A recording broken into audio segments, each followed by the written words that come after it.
Morning students, welcome you all in our online classes. आप सभी का हमारे ऑनलाइन क्लासेस में स्वागत है। मैं हूं सत्यवान प्रमाणिक। आज हम चर्चा करेंगे यूनियन एग्जीक्यूटिव के बारे में। इस चैप्टर में आज हम चर्चा करेंगे president, vice president, prime minister और काउंसिल ऑफ मिनिस्टर्स के बारे में। सो जुड़े रहिए हमारे वीडियो के अंत तक।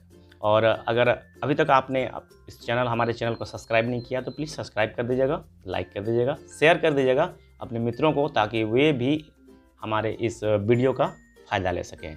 सो शुरू करते हैं आज का सेशन। आज हम शुरू करते हैं सबसे पहले composition of the union executive से, ठीक है ना। तो कॉम्पोजिशन ऑफ यूनियन एग्जीक्यूटिव, तो यूनियन एग्जीक्यूटिव जो होते हैं उसका कॉम्पोजिशन क्या होता है। इसमें प्रेसिडेंट होते हैं, वाइस प्रेसिडेंट होते हैं, प्राइम मिनिस्टर होते हैं, काउंसिल ऑफ मिनिस्टर होते हैं, ठीक है। अब आगे हम चर्चा करते हैं इन सब के बारे में विस्तार रूप से, ठीक है। तो काउंसिल ऑफ मिनिस्टर की अगर बात करें तो काउंसिल ऑफ मिनिस्टर में आपका कैबिनेट मिनिस्टर्स होते हैं, मिनिस्टर ऑफ स्टेट्स होते हैं, डिप्टी मिनिस्टर्स होते हैं, ठीक है। So let us start about the president. President हमारे देश का हाईएस्ट एग्जीक्यूटिव अथॉरिटी माना जाता है। प्रेसिडेंट को हमारे देश का पहला नागरिक भी माना जाता है। और हमारे कॉन्स्टिट्यूशन के जितने भी पावर्स होते हैं, एग्जीक्यूटिव पावर्स होते हैं, ठीक है ना, सारा कुछ उन पर निहित होता है। All orders of the union executive are issued in the name of president. जितने भी ऑर्डर्स इश्यू होते हैं यूनियन एग्जीक्यूटिव, जितने भी ऑर्डर इश्यू किया जाता है, ठीक है ना, सभी कुछ प्रेसिडेंट के नाम पर ही होता है। He is a constitutional head. तो प्रेसिडेंट जो होते हैं वो कॉन्स्टिट्यूशनल हेड होते हैं हमारे देश का, ठीक है, हमारे देश का कॉन्स्टिट्यूशनल हेड है।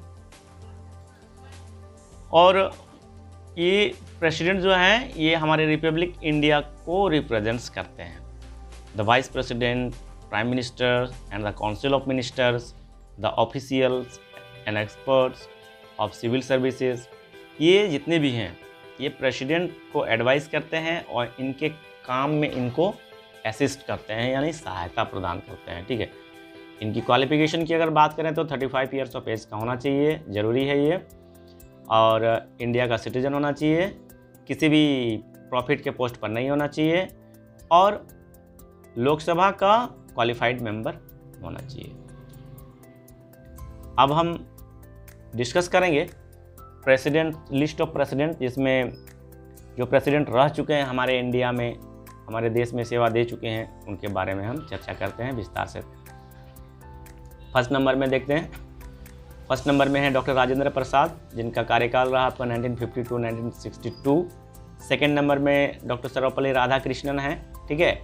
सर्वपल्ली राधाकृष्णन जी का कार्यकाल रहा आपका 1962 टू 1967। तो सर्वपल्ली राधाकृष्णन जी के बारे में आपको बता दें, सर्वपल्ली राधाकृष्णन जो हम 5 ऑफ सितंबर शिक्षक दिवस मनाते हैं, वो आपका सर्वपल्ली राधाकृष्णन जी के जन्मदिवस के अवसर पर मनाया जाता है। इनका कहना था कि सरकार ने आह्वान कर दिया था कि इनके जन्मदिन पर एक दिन की छुट्टी दी जाए, लेकिन इन्होंने कहा कि एक दिन की छुट्टी न देने के बदले मेरे जन्मदिवस पर शिक्षक दिवस मनाया जाए, सभी शिक्षकों को सम्मानित किया जाए। क्योंकि शुरुआती दौर में सर्वपल्ली राधाकृष्णन जी एक शिक्षक थे और इन्होंने शिक्षक की भूमिका निभाते हुए समाज के लिए बहुत सारे हित के काम किए, समाज सेवा का काम किए, ठीक है। नेक्स्ट हम देखते हैं डॉक्टर जाकिर हुसैन के बारे में जानते हैं। 1967 टू 1969, ये जितने भी डेट्स और सीरियल हम चर्चा कर रहे हैं, इनको आप कॉपी में नोट डाउन कर लीजिए और इनको याद कर लीजिएगा, क्योंकि जो भी चर्चा आज हम करेंगे हमारे इस वीडियो में, सब कुछ सारे facts competition point of view बोलिए, चाहे एग्ज़ाम पॉइंट ऑफ व्यू बोलिए, चाहे as a citizen point of view बोलिए, जानना बहुत ज़रूरी है, ठीक है। कभी भी इस टाइप के क्वेश्चंस एग्ज़ाम में आ जाते हैं और एक इंडिया का नागरिक होने के नाते हमें ये सब जानना बहुत ज़रूरी है, ठीक है। नेक्स्ट देखते हैं वारागिरी वेंकटगिरी। इनका ड्यूरेशन था आपका 1969 टू 1974, 1969 टू 1974, ठीक है। ये आपका फोर्थ नंबर में। फिफ्थ नंबर में देखिए फखरुद्दीन अली अहमद, 1974 टू 1977। फखरुद्दीन अहमद जी को देख सकते हैं आप इस पिक्चर में। Next Neelam Sanjiva Reddy 6th number 1977 to 1982, ठीक है। नेक्स्ट 7th ज्ञानी Zail Singh 1982 to 1987, Giani Zail Singh, okay. Next R Venkataraman 1987 to 1992, ठीक है। नेक्स्ट डॉक्टर शंकर दयाल शर्मा, ठीक है, doctor Shankar Dayal Sharma 1992 to 1997। K R Narayanan 1997 to 2002 and doctor APJ Abdul Kalam जो एक विशिष्ट साइंटिस्ट थे, इनका ड्यूरेशन था आपका 2002 टू 2007, ठीक है। ये एक लेखक के साथ साथ एक साइंटिस्ट भी थे। इनके कार्यकाल में बहुत सारे साइंटिस्ट एक्सपेरिमेंट किए गए थे। श्रीमती प्रतिभा देव सिंह पाटिल 2007 टू 2012, ठीक है। प्रणब मुखर्जी प्रेसिडेंट के पोस्ट पर रहे थे आपका 2012 टू 2017, प्रणब मुखर्जी। और अभी के वर्तमान में हमारे हैं रामनाथ कोविंद जी हैं, 2017 से अभी तक इनका कार्यकाल चल रहा है, रामनाथ कोविंद जी, ठीक है। और ये सारा लिस्ट है आपका हमारे देश में जो प्रेसिडेंट के पोस्ट पर रह चुके हैं, ठीक है। सो इसको आपको याद कर लेना है, नोट डाउन कर लेना है, क्योंकि exam point of view this are very important. Next अब देखते हैं इलेक्शन प्रोसीड्योर क्या होता है प्रेसिडेंट का। Late us discuss about the election procedure. The election of the President of India is done through an electoral college. Okay, it consists of the elected member of both the houses of Parliament. गौर से ध्यान दीजिएगा बातों में। It consists of the elected member of both the houses of Parliament, मतलब MPs, and elected member of Legislative Assembly State MLA, ठीक है। इसके members मतलब कौन प्रेसिडेंट बन सकता है, कहने का मतलब ये दोनों हाउसेस के, जैसे MPs हों चाहे MLAs हों, सारे कोई जो इलेक्टेड होते हैं उन्हीं के बीच से प्रेसिडेंट का चुनाव किया जाता है। टर्म ऑफ 5 ईयर्स, ठीक है। इनका जो कार्यकाल होता है वो 5 ईयर्स का होता है। Although he or she can stand for re election for another 5 years. 5 years duration पूरा होने के बाद वो दोबारा इलेक्शन में आ सकते हैं 5 ईयर्स के लिए, अगर उनको मेजोरिटी मिल गया तो। When the president assume office he or she take an auth, जैसे ही उनको मतलब इलेक्टेड होते हैं, जीतते हैं, ऑफिस एज्यूम करते हैं, तो उसके बाद उनको शपथ लेना पड़ता है कि हमारे देश का जो कॉन्स्टिट्यूशन है उनको वो आगे मतलब उनका रक्षा करेंगे और कॉन्स्टिट्यूशन के सारे नियमों का अनुपालन करेंगे, ठीक है।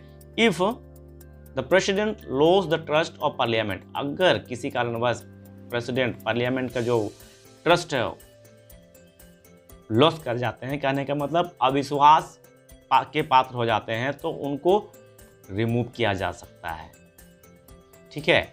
उनको रिमूव किया जा सकता है समय से पहले ही, ठीक है। Next power and functions, these are very important. Power and functions को जानना प्रेसिडेंट का बहुत इंपॉर्टेंट है।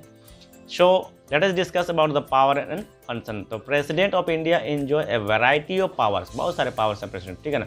However they are actually exercised by the prime minister and the council of minister. लेकिन जो भी पावर हैं या जो भी वर्क होता है ना इनका, वो प्राइम मिनिस्टर और काउंसिल ऑफ मिनिस्टर्स के द्वारा ही संपादित किया जाता है, उसको पूरा किया जाता है। He or she perform following functions, क्या क्या functions हैं, let us discuss about the first thing is executive power and functions। पहला जो important पावर अगर देखा जाए तो executive power and function क्या होता है, ठीक है ना। The president appoint the prime minister, याद रखिएगा, the president appoints the prime minister who enjoy the support of the majority of members in the Lok Sabha।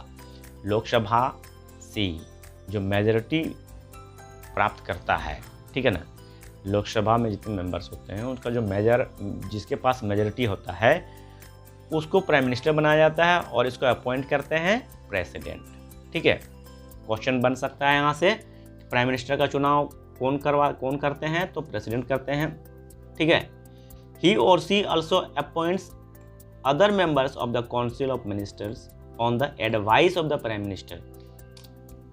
अब जब प्राइम मिनिस्टर बन जाते हैं तो प्राइम मिनिस्टर के एडवाइस में और बाकी जो मिनिस्टर, काउंसिल ऑफ मिनिस्टर्स मतलब बाकी जो मिनिस्टर्स होते हैं, ठीक है ना, उनका चुनाव करते हैं। ये सारा प्रेसिडेंट के द्वारा किया जाता है। The council of minister remains in office during the pleasure of president. President की इच्छा अनुसार वे उनका पद रहता है। अगर प्रेसिडेंट चाहे तो उनका पद को निरस्त कर सकते हैं। But in reality it is the pleasure of the Lok Sabha. लेकिन अगर वास्तविकता देखा जाए तो वो लोकसभा के अंडर काम करते हैं। लोकसभा में अगर उनके ऊपर अगर अविश्वास मत पारित किया जाता है या तो उनको अविश्वासित घोषित किया जाता है तो उनको डिसमिस भी किया जा सकता है। As long as the majority of the member in the Lok Sabha support the government the council of minister survive. Council of ministers तब तक ही सर्वाइव कर सकता है जब तक कि मेजॉरिटी मेंबर्स ऑफ लोकसभा के जो मेंबर हैं उनका मेजॉरिटी रहता है या तो उनके पक्ष में मेजॉरिटी रहते हैं। मेजॉरिटी कहने का मतलब ज़्यादा मेंबर्स उनके सपोर्ट में रहते हैं, तब तक ही वो सर्वाइव करते हैं। अगर उनका मेजॉरिटी घट गया तो अपने पोस्ट से वो डिसमिस हो जाते हैं। The President of India has the power of appointment and removal of all high officials of the Union Government। हमारे देश के जो प्रेसिडेंट होते हैं इनके पास पावर होता है कि किसी को अपॉइंटमेंट करें या तो किसी को रिमूव करें, ठीक है ना, यूनियन गवर्नमेंट में। For example chief justice of India, ठीक है, the chief election commissioner of India, ये प्रेसिडेंट के द्वारा ही चुना जाता है। The president is the chief executive of the Indian union. हमारे इंडियन यूनियन का हेड होता है या तो चीफ एग्जीक्यूटिव होता है प्रेसिडेंट, ठीक है। All the executive powers are vested in the president of India by the constitution, ठीक है। जितना भी पावर होता है, ठीक है, जितना भी एग्जीक्यूटिव पावर होता है सारा कुछ प्रेसिडेंट पर निहित होता है, ठीक है ना। It is his duty to enforce the law passed by parliament. उनका कर्तव्य होता है, उनका कर्तव्य है जो भी पार्लियामेंट से लॉ पास होता है उसको इन्फोर्स करना या लागू करना। Ambassador and the other diplomatic representatives for foreign countries। Foreign country के लिए एम्बेसडर का चुनाव किया जाता है, ठीक है ना। फॉरेन कंट्री के लिए एम्बेसडर का चुनाव किया जाता है और ये सब प्रेसिडेंट ही होते हैं, ठीक है ना। He receive the credential of ambassador and high commissioner from other countries. He also appoints governor of state. State के गवर्नर का चुनाव करते हैं, चीफ जस्टिस का चुनाव करते हैं, जजेस का चुनाव करते हैं, supreme court and high court attorney general का चुनाव करते हैं, कंट्रोलर का चुनाव करते हैं एंड ऑडिटर जनरल का चुनाव करते हैं। Chief election commissioner and other election commissioner, chairman and members of the union public service commission etcetera, ठीक है। The administration of the union territories is directly under his control। जो भी union territories होते हैं उस पर उनका डायरेक्ट कंट्रोल होता है। The president is the supreme commander of the armed force of India। Arm force जो होते हैं उसका सुप्रीम कमांडर होता है प्रेसिडेंट। इसको याद रखिएगा, वेरी वेरी इंपॉर्टेंट, ठीक है ना। आर्मी का जो हेड होता है, कहने का मतलब सुप्रीम कमांडर इसको कहेंगे, वो प्रेसिडेंट होता है, ठीक है। And appoints the 3 chief of the army, air and navy force. ठीक है, he or she can declare war, make peace and treaties with other countries. President ही डिक्लेयर कर सकते हैं या कर सकते हैं, उनके पास वो पावर होता है मतलब वार करने का, किसी से लड़ाई करने का, या तो शांति वार्ता करने का, ट्रीटी करने का, ठीक है, समझौता करने का, या तो जो फॉरेन कंट्रीज़ हैं, अदर कंट्रीज़ हैं, उनके साथ ये सब फंक्शंस करने का इनके पास फुल पावर होता है। Next power, judicial power and function. Okay, judicial power क्या होता है देखते हैं। द प्रेसिडेंट कैन रिड्यूस और commute death sentence to life imprisonment on receiving a petition of mercy. अगर किसी ने पिटिशन ऑफ मर्सी, जैसे अगर किसी को फांसी की सज़ा हो गई है और अगर वो प्रेसिडेंट को पिटिशन देते हैं मर्सी के लिए, दया के लिए, तो ये डिपेंड करता है प्रेसिडेंट पर कि उनको फांसी की सज़ा रोके या ना रोके। मतलब कहने का मतलब ये है कि वो फांसी की सज़ा तक को भी रोक सकते हैं, उनके पास इतना पावर होता है। In case of question of law or a matter of public importance, he or she can ask for the advisory opinion of the Supreme Court, but he or she has no binding to accept the opinion. President advisory opinion मतलब कहने का मतलब वो opinion president को opinion दे सकता है, ठीक है ना, लेकिन सुप्रीम कोर्ट जो है ना वो ओपिनियन दे सकते हैं, लेकिन उनका ओपिनियन को मानना इनके लिए कोई बाध्य नहीं है। अगर वो ओपिनियन वो चाहें तो ना भी मान सकते हैं, ठीक है। Next power is legislative power and function. Okay, so the president summon and prorogue the session of both the houses of parliament.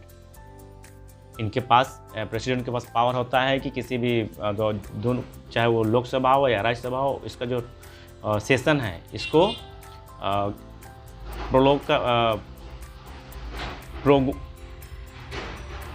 प्रोगोज कर सकते हैं, ठीक है ना, आगे बढ़ा सकते हैं, इसको रोक सकते हैं, ठीक है ना। लोकसभा का ड्यूरेशन जो होता है उसको आगे बढ़ा सकते हैं। He or she inaugurates the parliament by addressing it after the general election and at the beginning of the first session every year. No bill can become a law without the approval and signature of the president. कोई भी bill तब तक law नहीं बनता है जब तक कि उस पर प्रेसिडेंट का साइन नहीं होता है।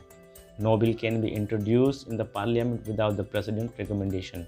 प्रेसिडेंट का अगर रिकमेंडेशन नहीं होता है, प्रेसिडेंट की जानकारी के बिना कोई भी बिल पार्लियामेंट में शो नहीं होता है, उसको इंट्रोड्यूस नहीं किया जा सकता है। Next we will discuss about the vice president. So we will discuss vice president in our next video. So thank you very much for today. I hope so you enjoy this video. आपको अच्छा लगा होगा हमारे video. So once again एक बार like, subscribe और share जरूर कर दीजिएगा हमारे वीडियो को। Thank you very much. हम आपके जीवन के लिए ढेर सारी शुभकामनाएं करते हैं। Thank you very much. Now we will discuss about the vice president, ठीक है। The Constitution also provides for a vice president. President तो होता ही है हमारे कॉन्स्टिट्यूशन में, साथ ही साथ एक वाइस प्रेसिडेंट भी होता है। In the absence of the president of India, the vice president officiate as the president. यदि अगर प्रेसिडेंट एब्सेंट रहा या ना, उनके गैर हाजिरी में वाइस प्रेसिडेंट का काम करते हैं, और प्रेसिडेंट के जितना भी काम होता है वो वाइस प्रेसिडेंट करते हैं, ठीक है, as a president. He is the ex officio chairman of Rajya Sabha. और जो वाइस प्रेसिडेंट होते हैं वो राज्यसभा का चेयरमैन होते हैं। On the advice of the prime minister, the vice president act as the president till the newly elected president assume power. जब तक प्रेसिडेंट इलेक्ट नहीं होता है तब तक प्राइम मिनिस्टर के एडवाइस में वाइस प्रेसिडेंट का काम संभालते हैं, और जैसे ही प्रेसिडेंट का चुनाव हो जाता है, इलेक्ट हो जाते हैं और अपने पावर में आ जाते हैं, तो फिर वो वाइस प्रेसिडेंट का पोस्ट में रहते हैं। ठीक है, इनका क्वालिफिकेशन जैसा जो प्रेसिडेंट का क्वालिफिकेशन होता है वही वाइस प्रेसिडेंट का भी क्वालिफिकेशन होता है। ठीक है ना, except that vice president should fulfil all the qualification of a member of Rajya Sabha. लेकिन वाइस प्रेसिडेंट को राज्यसभा का मेंबर होने का जो क्वालिफिकेशन है वो सारा कुछ होना चाहिए, जबकि वो प्रेसिडेंट पर लागू नहीं होता है। ठीक है, इनकी टर्म की बात करते हैं वाइस प्रेसिडेंट का, तो टर्म होता है इनका 5 ईयर्स का ड्यूरेशन। ठीक है, 5 ईयर्स का होता है, और he or she can resign by sending the resignation letter to president. अगर उनको अपने पोस्ट से रिजाइन लेना है तो वो प्रेसिडेंट को पोस्ट कर सकते हैं। ठीक है, president may be removed by resolution of the Rajya Sabha passed by the majority of its member and agreed to by the Lok Sabha by a majority. अगर राज्यसभा और लोकसभा का जो मेजॉरिटी मेंबर्स उनको मेंबर का मेजॉरिटी हो जाता है, एग्री हो जाते हैं उनके प्रपोजल पर, तो प्रेसिडेंट उनको रिमूव कर सकता है। और वाइस प्रेसिडेंट का पावर, vice president function as a chairman of Rajya Sabha. सबसे this is very important thing, Rajya Sabha का चेयरमैन जो होता है वो वाइस प्रेसिडेंट होता है। But if there is a vacancy in the office of the president because of resignation, removal or death, the vice president acts as a president until a new president elected. लेकिन अगर president ना रहा, चाहे death हो गया हो या तो उनको रिमूव किया गया हो, तो रेजिग्नेशन दिया गया हो, तो उस केस में वो प्रेसिडेंट के रूप में काम करते हैं। In case of temporary absent of president also the vice president discharge the function of the president as such time he cease to perform the duty of chairman of the Rajya Sabha. उस case में वो राज्यसभा का जो chairman का जो duty होता है उसको वो खारिज कर सकते हैं या तो उसको रोक सकते हैं। ठीक है ना। Next we will discuss about the prime minister. ठीक है, the prime minister of India is the leader of Lok Sabha. Lok Sabha का जो हेड होता है वो प्राइम मिनिस्टर होता है। He or she commands majority amongst the members of Lok Sabha. Lok Sabha इनका चुनाव कैसे होता है, लोकसभा का जो मेंबर्स होते हैं उन पर जो मेजोरिटी बहुमत जिनका होता है, बहुमत दल का नेता ही प्रधानमंत्री बनते हैं। The cabinet works under the guidance and leadership of the prime minister. जितने भी कैबिनेट होते हैं वो प्राइम मिनिस्टर के गाइडलाइन में काम करते हैं। ही or see the chief spoke person in the central government of the central government. Central government का मुख्य वक्ता जिसको कहते हैं वो प्राइम मिनिस्टर होते हैं। It is the prime minister who represents our country in important international and national conference. आज आप देखते होंगे नेशनल और इंटरनेशनल कॉन्फ्रेंस में हमारे जो प्राइम मिनिस्टर होते हैं वही उसको रिप्रेजेंट करते हैं। देश विदेश में यदि रिप्रेजेंट करना है, संबंध बढ़ाना है, वार्तालाप करना है तो उन प्राइम मिनिस्टर ही करते हैं। Against it is the prime minister who make the domestic policies of the government. The prime minister is the chairperson of the planning commission. ठीक है, प्लानिंग कमीशन का चेयरमैन प्राइम मिनिस्टर होते हैं। ठीक है ना। जब ये हम लोग नीति आयोग कहते हैं, ठीक है ना, नीति आयोग का जो चेयरमैन होता है वो प्राइम मिनिस्टर होता है। ठीक है, और जो भी डोमेस्टिक पॉलिसीज़ होते हैं, ठीक है, डोमेस्टिक पॉलिसीज़ जो हैं वो प्राइम मिनिस्टर ही बनाते हैं उसको, ठीक है ना, तैयार करते हैं। But the prime minister treat all the minister as his colleague. जितने भी मिनिस्टर होते हैं वो उनके कलीग की तरह होते हैं, उनके सहयोगी की तरह होते हैं।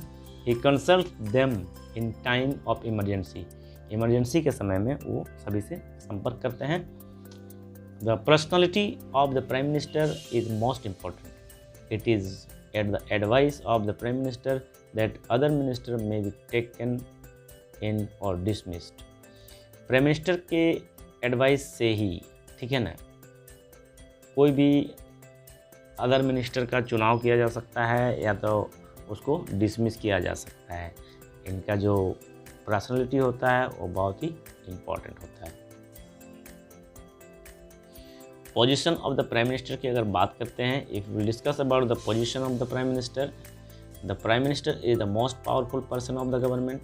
आप सभी को पता है the prime minister of India also the leader of Lok Sabha, Lok Sabha का लीडर होते हैं। The member of Lok Sabha are directly elected by the people. जितने भी लोकसभा के मेंबर होते हैं वो पीपल के द्वारा चुने हुए होते हैं, ठीक है ना, पीपल के द्वारा चुना गया मेंबर जो होता है वो लोकसभा का मेंबर बनता है। Hence the president has to agree to the wish of his house। इसीलिए राष्ट्रपति को लोकसभा का जो विशेष होता है, लोकसभा में जो भी चर्चाएं होती है, जो भी वार्ताएं होती है, उनको राष्ट्रपति सम्मान देते हैं या मानते हैं। कारण क्या है कि पीपल के द्वारा चुने गए, लोगों के द्वारा चुने गए लीडर्स हैं, लोकसभा के जो मेंबर्स हैं, ठीक है ना। तो स्वाभाविक बात है ये लोगों से जुड़े हुए हैं, पब्लिक से जुड़े हुए हैं। पब्लिक का क्या विशेष है, वही विशेष वो सदन में रखते हैं, इसलिए उनके विशेष को सम्मान दिया जा सकता अगर वो नागरिक के हित में हो तो। The prime minister is considered to be the leader of the government. Government का लीडर के रूप में इसको कंसिडर किया जा सकता है। It is the prime minister on whose advice other ministers are appointed or dismissed by the president. Prime minister यहाँ पर डिसमिस नहीं करते हैं, ठीक है ना, प्राइम मिनिस्टर के एडवाइस में प्रेसिडेंट उनको डिसमिस करता है। It is the prime minister who advise the president on the appointment of governor. President appointment करते हैं गवर्नर का, लेकिन प्राइम मिनिस्टर के एडवाइस से, उनके सलाह से, जो भी जजेज होते हैं या गवर्नर होते हैं, इनका अपॉइंटमेंट होता है, ठीक है। So the burden of success or failure of the government lies on the shoulder of the prime minister. तो इसी तरह से हम कह सकते हैं कि जो भी हमारा जो गवर्नमेंट है उसका सक्सेस होगा या फेलियर होगा, ये डिपेंड किस पर करता है, प्राइम मिनिस्टर पर, क्योंकि प्राइम मिनिस्टर के एडवाइस पर ही प्रेसिडेंट काम करते हैं, ठीक है। Let us discuss about some of the prime minister of India. ये जवाहरलाल नेहरू जी हैं, ठीक है। इनका कार्यकाल 15 अगस्त 1947 टू 27 मई 1964। गुलजारी लाल नंदा मई 27 1964 टू जून 9 1964। लाल बहादुर शास्त्री 9 जून 1964 टू 11 जनवरी 1966। गुलजारी लाल बहादुर शास्त्री, गुलजारी लाल नंदा अगेन 11 जनवरी 1966 टू 24 जनवरी 1966। सो ये सारे डेट्स और नाम आप लोग सभी याद कर लीजिएगा, नोट डाउन कर लीजिएगा, ठीक है। अगेन नेक्स्ट में आता है आपका इंदिरा गांधी, ठीक है। इंदिरा गांधी जी का कार्यकाल रहा आपका 24 जनवरी 1966 टू 24 मार्च 1977। मोरारजी देसाई 24 मार्च 1977 टू 28 जुलाई 1979। चौधरी चरण सिंह, ठीक है, चौधरी चरण सिंह जुलाई 28 1979 टू जनवरी 14 1980। चौधरी चरण सिंह जी जो हैं वो एक बार भी सदन नहीं गए शायद, ठीक है ना। राजीव गांधी अक्टूबर 31 1984 टू 2 दिसंबर 1989। वीपी सिंह दिसंबर 2 1989 टू नवंबर 10 1990। चंद्रशेखर जी नवंबर 10 1990 टू जून 21 1991। पीवी नरसिंहा राव जून 21 1991 टू मई 16 1996। अटल बिहारी वाजपेयी 16 मई 1966 टू 1 जून 1966। HD देवेगौड़ा 1 जून 1966 टू 21 अप्रैल 1997, इंद्र कुमार गुजराल अप्रैल 21 1997 टू मार्च 1998, अटल बिहारी वाजपेयी अगेन, ओके, 19 मार्च 1998 टू 22 मई 2004, डॉक्टर मनमोहन सिंह 22 मई 2004 टू 26 मई 2014, और नरेंद्र मोदी जी 26 मई 2014 से लेके अब तक नरेंद्र मोदी जी ही हमारे प्राइम मिनिस्टर हैं। So this is very important thing, आप लोग को सभी को याद कर लेना है इसको। Next we will discuss about council of minister, ठीक है। Council of ministers, the council of ministers work under the guidance of prime minister, हम लोगों ने अभी तक चर्चा कर चुका है इसके बारे में। But the principal of collective responsibility is observe by it, it is responsible to the Lok Sabha. ये किस पर रिस्पॉन्सिबल होते हैं? लोकसभा पर रिस्पॉन्सिबल होते हैं, ठीक है। All the ministers have a collective and individual responsibility to the house of the people. The house of the people कहने का मतलब लोकसभा के प्रति, ये इंडिविजुअली कहिए या तो कलेक्टिवली कहिए, ये उत्तरदायित्व होते हैं, इनका रिस्पॉन्सिबिलिटी होता है। वहाँ पर जो भी कानून या बिल या तो कोई प्रस्ताव पारित किया जाता है तो उसको पूरा करना इनका जिम्मेवारी बनता है। द काउंसिल ऑफ मिनिस्टर्स में कंसिस्ट ऑफ अबाउट 60 मेंबर्स, ठीक है। काउंसिल ऑफ मिनिस्टर्स जो होते हैं वो इसमें लगभग 60 मेंबर्स होते हैं। The ministers are interested with the various department of the central government, और इनको विभिन्न प्रकार का डिपार्टमेंट दिया जाता है पूरा करने के लिए, ठीक है। Next, the working of the council of ministers, इनका काम क्या होता है इसके बारे में थोड़ी चर्चा करते हैं, ठीक है। अगर काम की चर्चा करें तो the council of ministers work in every close operation under the leadership of prime minister, ठीक है ना। प्राइम मिनिस्टर के लीडरशिप के अंडर में ये काम करते हैं, जो भी काम रहता है उनको सहयोग करने के लिए। It works like a team, all minister including the prime minister are responsible to the Lok Sabha. जो भी मिनिस्टर्स होते हैं, काउंसिल ऑफ मिनिस्टर्स होते हैं या प्राइम मिनिस्टर होते हैं, ऑल सभी कोई लोकसभा के प्रति उत्तरदायित्व होते हैं, रिस्पॉन्सिबल होते हैं। Minister introduce government bill in the parliament, जो भी मिनिस्टर होते हैं वो गवर्नमेंट का जो बिल होता है वो पार्लियामेंट में पेश करते हैं, इंट्रोड्यूस करते हैं। The union budget is prepared by the council, जो काउंसिल होता है, ठीक है ना, यूनियन काउंसिल होता है, काउंसिल ऑफ मिनिस्टर्स होता है, वो यूनियन बजट को तैयार करते हैं, कितना खर्चा होगा, कितना इनकम होगा, कितना एक्सपेंडिचर होगा, ये सारे चीज़ होगा।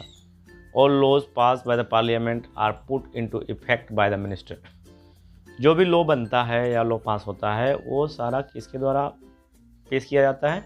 मिनिस्टर्स के द्वारा पेश किया जाता है। Usually there are about 60 members in the council of minister. One can imagine that such a large number of ministers cannot meet so often to take decisions regarding day-to-day matters of the administration. Therefore, for the sake of speedy work, the department of the central government are placed under different ministers. For example, the railway minister look after working of the railway ministry. ये बहुत बड़ा एक group होता है, एक team होता है, तो टीम के बड़ा होने के कारण हो सकता है काम डे टू डे का काम जो है डिसीजन टेकिंग में हो सकता है लेट हो या तो काम पूरा ना हो सके। इस कारण से सभी का अलग अलग डिपार्टमेंट बांटा गया है, जैसे कि रेलवे का डिपार्टमेंट देखने के लिए रेलवे मिनिस्टर किया गया है, फाइनेंस का डिपार्टमेंट देखने के लिए फाइनेंस मिनिस्टर को अपॉइंट किया गया है। इसी तरह से अलग अलग सबको एक डिपार्टमेंट दिया गया है, ठीक है।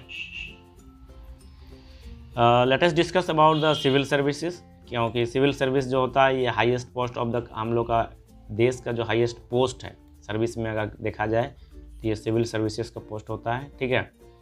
The civil service plays an important role in administration of the country, and it is the service that carries on the day-to-day work of the government. Government का डेली का जो काम होता है उसको ये कैरी ऑन करता है. These officials are known as civil servant. The civil service consists of a member of the Indian Administration Service IAS, जिसको हम लोग कहते हैं the Indian police service IPS, या तो इंडियन फॉरेन सर्विस IFS. ये सब सिविल सर्विसेज को हैंडलिंग करते हैं, ठीक है ना. और जो गवर्नमेंट का जो वर्क रहता है, ठीक है, उसको कैरी करते हैं. ये आप देख सकते हैं,